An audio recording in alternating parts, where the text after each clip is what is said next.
আসসালামু আলাইকুম রহমতুল্লাহি ওবরাকাতুহ। আলহামদুলিল্লাহি ওয়াহদা ওয়াসসালাতু ওয়াসসালামু আলা মান লা নাবিয়্যা বা'দা ওয়া আলা আলিহি ওয়া সাহবিহি ওয়া মাওয়ালা। সম্মানিত ভাই ও বোনেরা, আমাদের ধারাবাহিক এই মাজলিসে যে কিতাব থেকে আমাদের হালাকা চলতেছে, দার্স চলতেছে, কিতাবটি বিশ্ববিখ্যাত অত্যন্ত গুরুত্বপূর্ণ একটি কিতাব। শাইখ বিন বাজ রাহিমাহুল্লাহ রচিত আদ-দুরুসুল মুহিম্মা লি আম্মাতিল উম্মাহ, অর্থাৎ উম্মার সাধারণ জনগোষ্ঠীর জন্য গুরুত্বপূর্ণ যে বিষয়গুলো জানা একান্ত আবশ্যক, এরকম গুরুত্বপূর্ণ দার্স সমূহ। ইতিপূর্বে আমরা অনেকগুলো বিষয় এই কিতাব থেকে আমরা আলোচনা করেছি। আজকে যেই পর্বে আমরা আলোচনা করব, এই পর্বের বিষয়বস্তু হলো আকসামুশ শিরক। গত পর্বে ছিল আমাদের আকসামুত তাওহীদ, তাওহীদ কত প্রকার, এটা ছিল আমাদের গত পর্বের দার্সের আলোচনার বিষয়। আজকের পর্বের আলোচনার বিষয় হলো আকসামুশ শিরক, শিরকের প্রকারভেদ। শিরক কত প্রকার, কি কি, এগুলো হলো আজকের আমাদের আলোচনার বিষয়। আমরা জানি তাওহীদের বিপরীত হলো শিরক, শিরকের বিপরীত হলো তাওহীদ। অর্থাৎ তাওহীদ যখন নষ্ট হয় তখন সে শিরকে নিপতিত হয়, আর যখন কেউ শিরকে নিপতিত হয় তখন তার মধ্যে তাওহীদ থাকে না। তো তাওহীদের যেমন প্রকারভেদ আছে, ঠিক একইভাবে শিরকেরও অনেকগুলো প্রকারভেদ আছে। সকল শিরক একরকম না, শিরকেরও তারতম্য আছে। তো এখানে শাইখ বিন বাজ রাহিমাহুল্লাহ তিনি এই পর্বে এই বিষয়ে যে আলোচনাগুলো করেছেন, আমরা আমাদের আলোচনাটা এই বিষয়গুলোর মধ্যেই সীমাবদ্ধ রাখার চেষ্টা করব ইনশাআল্লাহ। প্রথমে তিনি শিরককে ভাগ করেছেন, তবে অন্যান্যদের থেকে তিনি একটু ব্যতিক্রমভাবে ভাগ করছেন। নরমালি আহলুল ইলমগণ শিরককে দুই ভাগে ভাগ করে থাকেন, যে একটি শিরকে আকবার আর একটা শিরকে আসগর, একটি বড় শিরক আর একটা ছোট শিরক। কিন্তু শাইখ বিন বাজ রাহিমাহুল্লাহ তিনি শিরককে তিন ভাগে ভাগ করছেন, তিনি দুই ভাগে ভাগ করেন নাই। তিনি ভাগটা অন্যভাবে করছেন। তিনি করছেন শিরকে আকবার, শিরকে আসগর, শিরকে খফি। তো কোন কোন আহলুল ইলম ওই শিরকে খফিটাকে শিরকে আসগরের মধ্যে, ছোট শিরকের মধ্যে অন্তর্ভুক্ত করছেন, কিন্তু তিনি এটার মধ্যে অন্তর্ভুক্ত করেন নাই।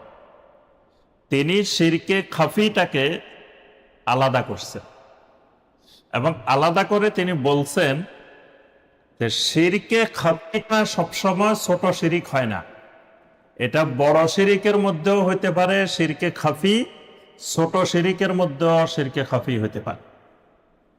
মানে তিনি আবার ভাগ করছেন যে শিরকে আকবর দুই ধরনের হইতে পারে, একটা শিরকে জলি, একটা শিরকে খফি।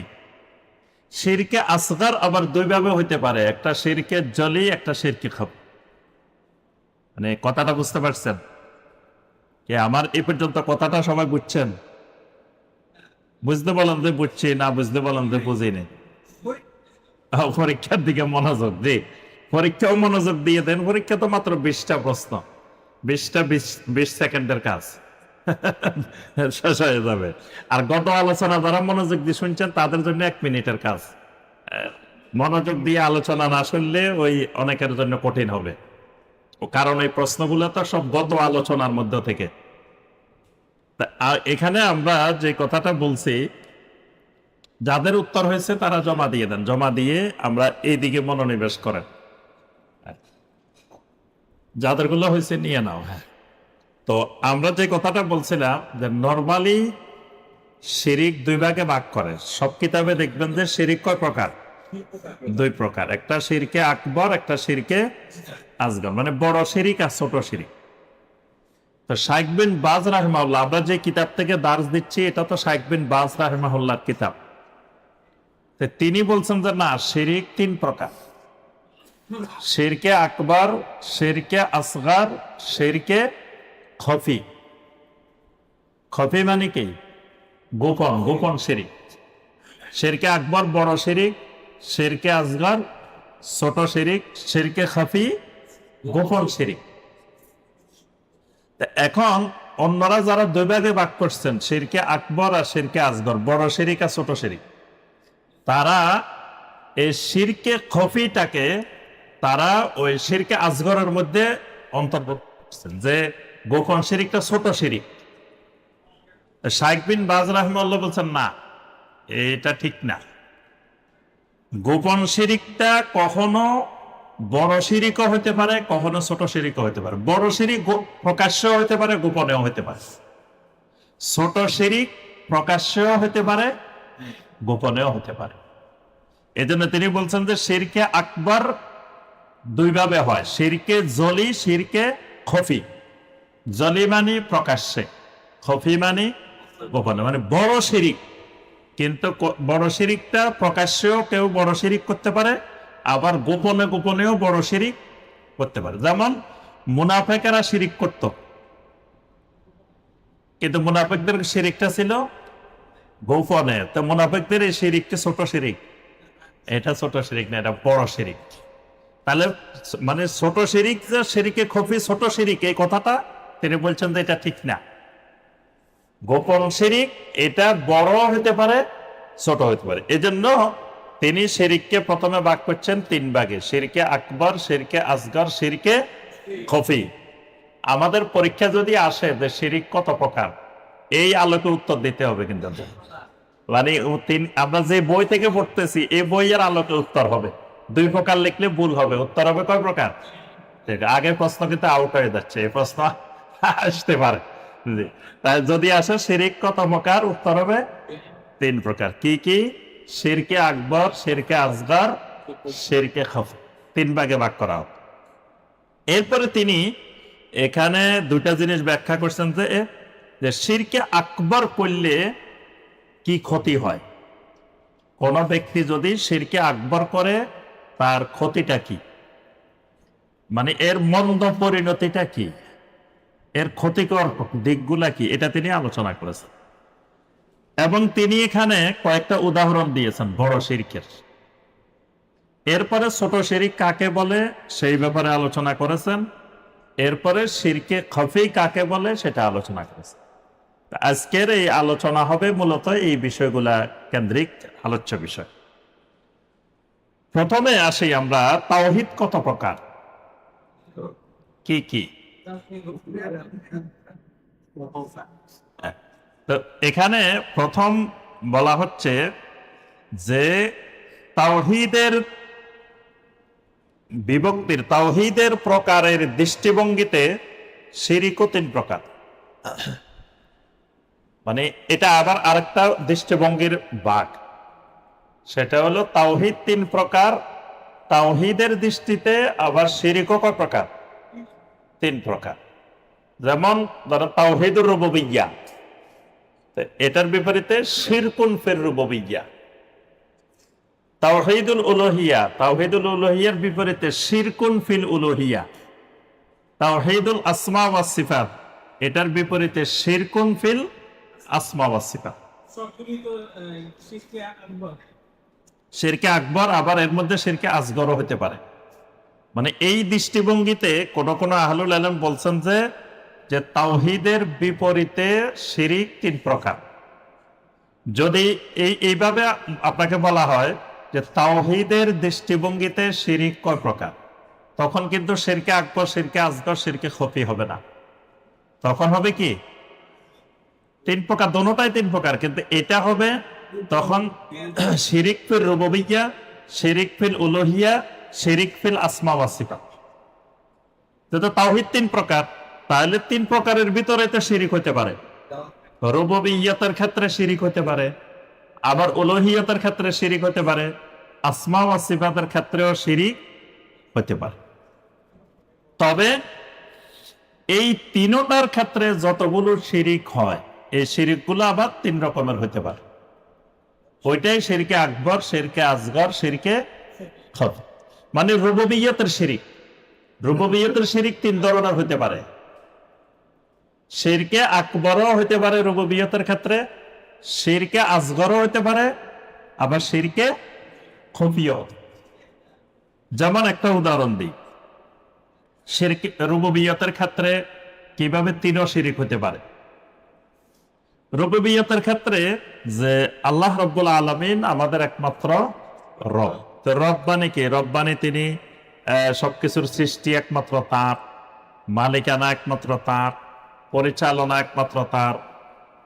এখন একজন ব্যক্তি বলল যে না, যে আমাদের গাউস কুতুবেরা আল্লাহর সাথে পৃথিবী পরিচালনায় অংশগ্রহণ করে। মানে আল্লাহ পৃথিবী পরিচালনা করতে গেলে আমাদের গাউস কুতুবদের পরামর্শ নেই। হ্যাঁ, প্রথম আসমানে ডাকে, অথবা আফ্রিকা জঙ্গলে মিটিং হয়, বিভিন্ন জায়গায় ডেকে নিয়ে যায়। হ্যাঁ, তো এই যে এটা শিরিক হয়েছে, এই শিরিকটা শিরকে আকবর, এটা বড় শিরিক। কারণ আল্লাহ সুবহানাহু ওয়া তাআলা আল্লাহর পৃথিবী পরিচালনায় কারো পরামর্শ গ্রহণ করে না, কারোর সাথে পরামর্শ নেন না। এরপরে আল্লাহ সুবহানাহু ওয়া তাআলা কোন মানুষকে পৃথিবী পরিচালনার কোন দায়িত্ব আল্লাহ রাব্বুল আলামিন দেন না। তাহলে এটা বড় শিরিক হয়েছে। আচ্ছা, আরেকটা ছোট শিরিক হতে পারে। ছোট শিরিক কি রকম? যে আপনি বললেন যে যে এই আমার আসমানেও একজন রব আছে, জমিনেও একজন রব আছে। আপনি কথাটা বললেন যে আমার আসমানেও একজন রব আছে, জমিনেও একজন রব আছে। ধরেন একজন গোলাম, যে গোলাম, তো গোলামের মালিক যিনি, তিনি তো রব, তিনিও কিন্তু শাব্দিক অর্থে রব, তাকেও রব বলা হয়। তো এখন সে বলতেছে যে আমার আসমানেও একজন রব আছে, জমিনেও একজন রব আছে। এই যে আসমানে জমিনে রব বলার কারণে তার এটা বড় শিরিক হয় নাই, কিন্তু কথাটা ছোট শিরিক হয়েছে। রুবুবিয়্যতের ক্ষেত্রে ছোট শিরিক, কারণ জমিনে তার রব আছে, কথাটা তো ঠিক আছে, তার একটা মালিক আছে, কিন্তু আল্লাহর সাথে সম্পৃক্ত করে কখনো বলা যাবে। যদি কেউ বলে উপরে আল্লাহ আছে, নিচে তুমি আছো, আমার উপরে আল্লাহ, নিচে আমার ছেলেটা, এটাও শিরিক হয়েছে। এটাও রুবুবিয়্যতের ক্ষেত্রে শিরিক হয়েছে, আল্লাহ রুবুবিয়্যতের ক্ষেত্রে শিরিক, কিন্তু শিরিকটা বড় শিরিক হয়নি, এটা ছোট শিরিক হয়েছে। এটার কারণে সে কাফের হয়ে যায়নি, কিন্তু সে গুনাহ করছে, সে শিরিক করছে। কথাটা এবার বুঝে আসছে? মানে রুবুবিয়্যতের ক্ষেত্রে বড় শিরিকও হতে পারে, আবার রুবুবিয়্যতের ক্ষেত্রে ছোট শিরিকও হতে পারে, আবার রুবুবিয়্যতের ক্ষেত্রে গোপন শিরিকও হতে পারে। গোপন শিরিক কিরকম? যেমন ধরেন সলাতের, আমি সলাত আদায় করতেছি কার জন্য? একমাত্র আল্লাহর জন্য, কিন্তু মনে মনে আমার আরেকটা উদ্দেশ্য আছে। সলাত আল্লাহর জন্য আদায় করতেছি, ঠিক আছে, কিন্তু যখন মানুষ আমাকে দেখতেছে তখন আমি খুব সুন্দর করে সলাত আদায় করতেছি, কিন্তু যখন কেউ দেখে না তখন আমার সলাতের অবস্থা কিন্তু আরেক রকম হয়ে যায়। দেখেন ঘরের মধ্যে অনেকে সলাত আদায় করে, গায়ের মধ্যে কিছু দেয় না, একবারে গেঞ্জিও গায়ে দেয় না, একবারে এমনি সলাত আদায় করে ফেলতেছে। আবার মসজিদে আসে সলাত আদায় করতেছে, সবার সামনে খুব সুন্দর করে সলাত আদায় করতেছে। দুইটাই তো আল্লাহর সামনে দাঁড়াইছে, তাহলে আল্লাহর সামনে দাঁড়ানোর ক্ষেত্রে দুই রকম হয়ে গেছে না?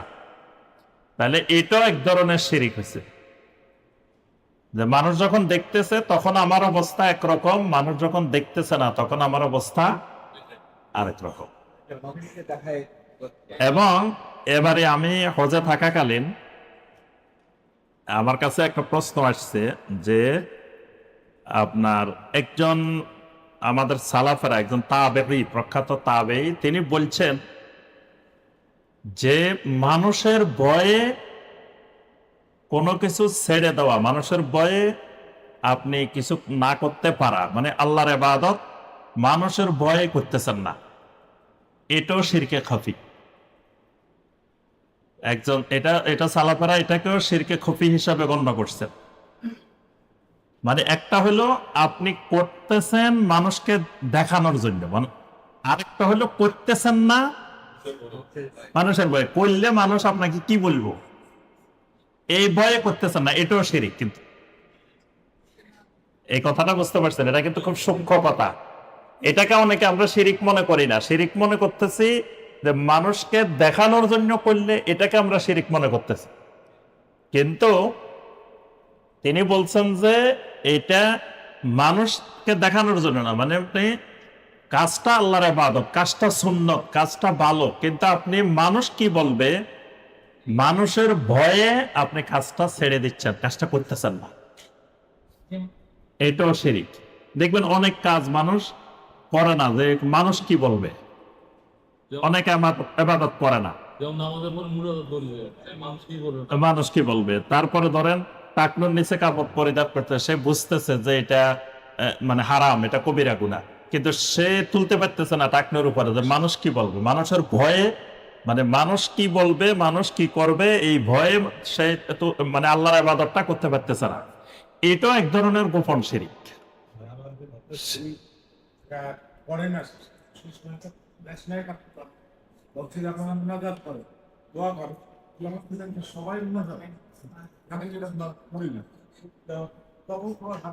না, সেটা করতেছেন না তো আপনি। যদি আপনি সবার সাথে করতেন তখন এটা শিরকে খফি হইত।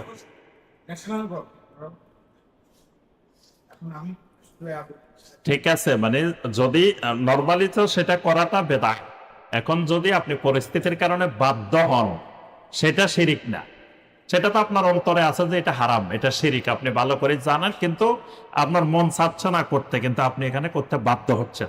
এরকম অবস্থায় কুফরি করলেও আল্লাহ সেটা ক্ষমা করে দিবে, এটা কোরআনের আয়াতে আছে সরাসরি। ওইটাই তো বলতেছি, ওই কথাটা এখানে চলে আসছে, বিস্তারিত আমরা ব্যঙ্গে বলার দরকার নেই, সব কথা ব্যঙ্গে বলা ঠিক না, তখন আপনি রাষ্ট্রদ্রোহী হবেন। এই জন্য সব কথা এভাবে ব্যঙ্গে চড়ে প্রশ্ন করিয়েন না, ইয়ে করবেন, এটা বুঝে নিবেন, বুঝতে পারছেন? হ্যাঁ, কারণ আপনার সূক্ষ্ম ছোট ছোট কথাও কিন্তু রাষ্ট্রদ্রোহ হয়। তা আপনি মানে একটা শিরিক কি কাজ করতেছেন বা কুফরি কাজ করতেছেন, আপনি করতে বাধ্য হচ্ছেন। এটা যে কেউ, আপনি যতক্ষণ পর্যন্ত একটা ইসলামিক রাষ্ট্র না হবে, আপনি একটা শিরিকের রাষ্ট্রে, কুফরের রাষ্ট্রে বসবাস করবেন, তখন আপনি ইচ্ছায় অনিচ্ছায় শিরিক করতে বাধ্য হবেন। না হয় আপনি সব ছেড়ে দিয়ে ঘরে বসে থাকতে হবে। যদি আপনি বলেন না আমি একটা শিরিকও করবো না, কুফরও করবো না, কিছুর সাথে জড়িত হবে না, তা আপনি চাকরি বাকরিও করা যাবে না, ব্যবসা বাণিজ্য করা যাবে না, আপনি ঘরে বসে থাকবেন, কৃষি কাজ করবেন, বাস আর কিছু করবেন না, তাহলে আপনি শিরিকও করা লাগবে না, কুফরিও করা লাগবে না। এই জন্য আল্লাহ রাসূল সাল্লাল্লাহু আলাইহি ওয়াসাল্লাম বলছেন কিয়ামতের আগে এমন এক পরিস্থিতি তৈরি হবে যখন ইমান হারানোর জন্য মানুষ তাকে চাপ দিবে, বাধ্য করবে, তখন সেই ইমান রক্ষা করার জন্য একটা ছাগল নিয়ে পাহাড়ে চলে যাবে, পাহাড়ে জঙ্গলে চলে যাবে। কারণ সে তখন ছাগলটা নিয়ে যাবে, ছাগল চড়াইবো, ছাগলের দুধ খাই জীবন যাপন করবো, আর আল্লাহর ইবাদত করবো, তার শিরিকও করা লাগবে না, কুফরিও করা লাগবে। কিন্তু আপনি যদি দেশে বসবাস করতে হয়, চাকরি বাকরি করতে হয়, তারপরে আপনি ব্যবসা বাণিজ্য করতে হয় বা বিভিন্ন কিছুর সাথে জড়িত হয়, আপনি ইচ্ছা অনিচ্ছায় অনেক শিরিক কুফর করা লাগবেই। তো এই যেগুলো আমরা মূলনীতিটা জেনে রাখলে আপনি হবে যে আপনি যদি বাধ্য হন, আপনার মন চাচ্ছে না, আপনি জানেন এটা শিরিক, এটা কুফর, কিন্তু আপনি এখানে বাধ্য হয়ে গেছে, স্বেচ্ছায় করতেছেন না। ধরেন এখানে আপনি ফুল দিতে যাবেন, আপনি না গেলেও চলে, কিন্তু আপনি খুব খুশি মনে আগ্রহ নিয়ে সবার আগে দৌড়ায় যাইতেছেন, এটা আল্লাহ ক্ষমা করবে না। কিন্তু এমন পদে আপনি আছেন যেখানে যাওয়া আপনি বাধ্য, না গেলে আপনি রাষ্ট্রদ্রোহ করছেন, রাষ্ট্রবিরোধী কাজ করছেন, এখানে আপনি যাওয়া লাগবেই, সেটা আল্লাহ ক্ষমা করে দিন। এই মাসালা মনে রাখলেই হবে, আপনি এই এক মাসালা দিয়ে কয়েকশো মাসালা আপনি নিজেই বের করে ফেলতে পারবেন। তা আমরা যে কথাটা বলছিলাম যে এই মানে শিরকে রুবুবিয়তের শিরিক, ঠিক একইভাবে উলুহিয়তের শিরিক, একইভাবে আসমা ওয়াস সিফাতের শিরিক, এটা একই ধরনের ভিতরে তিন ধরনের শিরিকও হতে পারে। কোনোটা বড় শিরিক হতে পারে, কোনোটা ছোট শিরিক হতে পারে, কোনোটা শিরকে খাফিও হতে পারে। এবার আসেন আমরা বড় শিরিক, শিরকে আকবর। শিরকে আকবর কাকে বলে, বড় শিরিক কাকে বলে? বড় শিরিকটা হলো যে আল্লাহ রাব্বুল আলামিনের মালিকানার ক্ষেত্রে, পরিচালনার ক্ষেত্রে, আল্লাহ রাব্বুল আলামিনের ইবাদতের ক্ষেত্রে, আল্লাহ রাব্বুল আলামিনের নাম গুণাবলীর ক্ষেত্রে যদি আল্লাহ সুবহানাহু ওয়া তাআলার সাথে কোনো মাখলুককে, গায়রুল্লাহকে সমান করা হয়। এক নম্বর হইল তাসবিয়া, মানে সমান করা হয়, আল্লাহর সাথে সমান করা হইলে শিরিক হবে, শিরকে আকবর হবে। আরেকটা হলো আন্দাদান, মানে আল্লাহর সমকক্ষ করলে সেটাও, একটা হলো সমান করা, আল্লাহর সাথে সমান করা, আর একটা হলো আল্লাহর সমপর্যায়ে করা, এটাও শিরিকের বড় শিরিক হবে। আরেকটা হলো যে আল্লাহ রাব্বুল আলামিনের সাথে এই কাজটা করাকে সে কোনো পরোয়া করতেছে না, এটাও বড় শিরিক। মানে আল্লাহ সুবহানাহু ওয়া তাআলার এই তিন প্রকার যে তাওহীদ আল্লাহর জন্য নির্দিষ্ট, এই তাওহীদগুলোর ভিতরে যে কোনো গায়রে মাখলুককে, মানে যে কোনো মাখলুককে, আল্লাহর যে কোনো মাখলুককে আল্লাহর সমান করা, মূল কথা আল্লাহর সমান করা, বা আল্লাহর সমান না করলেও আল্লাহর সাথে সম্পৃক্ত করা, দুইটাই শিরকে আকবর। আল্লাহর সমপর্যায়ের করলেও শিরকে আকবর হবে, আবার আল্লাহ সুবহানাহু ওয়া তাআলা সমপর্যায় করলাম না কিন্তু আল্লাহর সাথে সম্পৃক্ত করে নিলাম, দুইটাই হবে শিরকে আকবর, মানে এটা বড় শিরিক হবে। এই বড় শিরকের ব্যাপারে আমরা কয়েকটা আয়াত দেখলে আমরা বুঝতে পারবো যে বড় শিরিকটা কি ধরনের। সূরা আল বাকারার 165 নম্বর আয়াত, আল্লাহ পাক বলেন, ওয়া মিনান নাসি মান ইয়াত্তাখিযু মিন দুনিল্লাহি আনদাদান ইউহিব্বুনাহুম কাহুব্বিল্লাহ। মানুষের মধ্যে এমন কিছু মানুষ আছে, মান ইয়াত্তাখিযু মিন দুনিল্লাহ, যারা আল্লাহ ব্যতীত অন্যদেরকে আন্দাদান, আল্লাহর সমকক্ষ হিসেবে গ্রহণ করে, ইউহিব্বুনাহুম কাহুব্বিল্লাহ, তাদেরকে এমন ভাবে মহব্বত করে আল্লাহর ভালোবাসার মতো, আল্লাহর ভালোবাসার মতো তাদেরকে ভালোবাসে। তাহলে এটাকে আল্লাহ পাক শিরকে আকবর, বড় শিরিক হিসাবে উল্লেখ করছেন, এটা একটা বড় শিরিক। তো বড় শিরিকটা কি? মানে আপনি আল্লাহর পরে কোন একজনকে এমন ভাবে মহব্বত করা শুরু করছেন, কোন মানুষকে বা কোনো ফেরেশতাকে বা কোনো অলিয়া উলিয়াকে বা কোনো গাছকে বা কোনো মাছকে বা কোনো যে কোনো জিনিসকে এমন মহব্বত, যেরকম মহব্বত আল্লাহর হওয়া দরকার, আল্লাহর প্রতি হওয়া দরকার।